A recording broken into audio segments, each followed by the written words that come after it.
uretse ko imwita iruhande ibintu nasize akoze kandi no kubaho ku abamukikije yabakijije byarangiye kandi na n'ubu bariho kubwe n'izina ry'Imana niwe Padiri Frepond Imana izaba imufite mu biganza byayo rwose kuko asize ibikorwa mu kigo cya Gatagara hari Gatagara niho nambukiye niho iwacu niho twari dutuye twebwe ubwo Padiri Frepond yaje gutera bwantu yari shushefu nkuko avuka ba gitifu agasozi nta muntu n'umwe wagatuyeho kari karaho gusa urasese Kimondo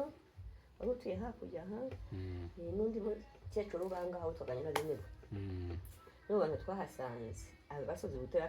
akababwira abadata ati mugere mu gaturo ndakabahaye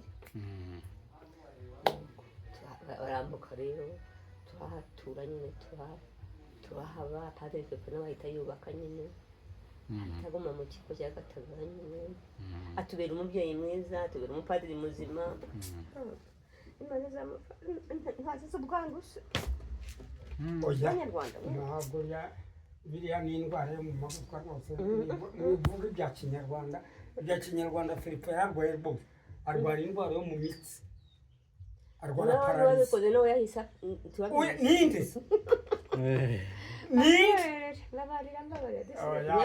ntiyamubyaye mu butisimu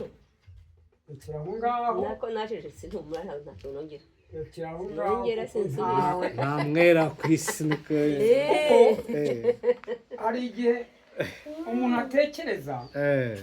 hari uburyo hari igihe nawe natekereje nk'ibintu Frepond atekereje ibibazo asa n'ibijyamo cyane bimujyamo arwara indwara ya pararize urumva iyo pararize rero yaje kugira gute yaje kumwica se yamuteye kugenda gusura none se pararize si kwimera no kugosora agosura dore ni inkoko yagendanaga inkoko bari kumwatura nakoragayo ntabwo pararize bamwubakira niho navukiye ariko warahavukiye aho yagira ariko jye nakoranye nawe aho yabaze mushiki wamuzana n'urupfu yapfika mushiki wese waje muherekeje none yararwaye ariko zikubura rimwe ne wacu indeze wowe indeze sumubiri igiye nawe uri we n'abasiwe nanjye ndiwe oya twaganire mu muryango yaba twaje kwimana natwe twubaka ngaho